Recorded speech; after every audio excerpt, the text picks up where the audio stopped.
Construction crews make strange discoveries all the time. But nothing prepared this team for what they uncovered beneath a quiet suburban backyard. Foreman Mike Torres was supervising a major renovation on an old Victorian home in Cincinnati, Ohio. The house dated back to the late 1800s, so the crew expected old pipes, maybe forgotten foundations, nothing unusual.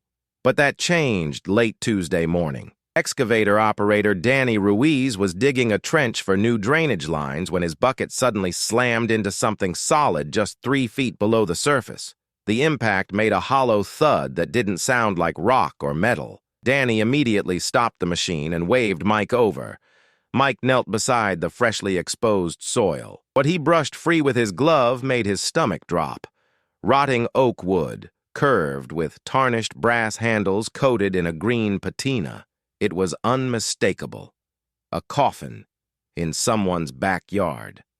He ordered the crew to stop all work. The homeowner came outside in confusion as Mike called their supervisor. Within minutes, the supervisor arrived, phone in hand, ready to document everything for legal and insurance reasons.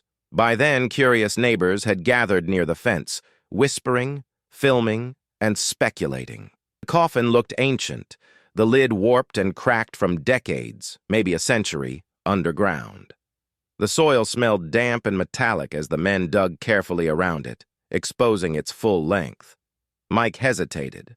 Whatever was inside, they had no idea. But they had to look. Using crowbars, Mike and Danny pried at the swollen wood.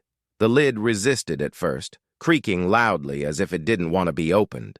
Finally, with one last heave, the side splintered, and Danny slowly lifted the top while everyone held their breath. Inside lay faded, deteriorated fabric, collapsing into dust the moment air reached it. Mike, assuming they'd find human remains, reached down to peel back a layer of folded cloth.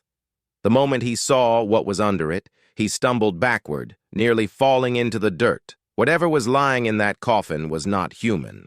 Its form was small, too small for any adult, but its shape was all wrong. Its limbs were short and bent at impossible angles. The skin, if it was skin, looked leathery, almost reptile-like.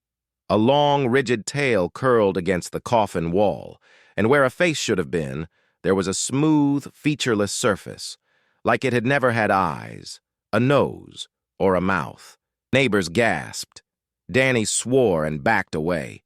One of the crew members ran toward the house. Mike didn't hesitate. His hands shaking, he pulled out his phone and dialed 911, his voice cracking as he told the dispatcher, We just opened a coffin on a job site, and whatever's in it, it isn't a person. He's told them to step away from the area and wait. And that's exactly what they did. The backyard fell silent as everyone stared at the impossible figure lying inside the coffin, half buried in dust and fabric. Like and comment "Coffin" for Part 2.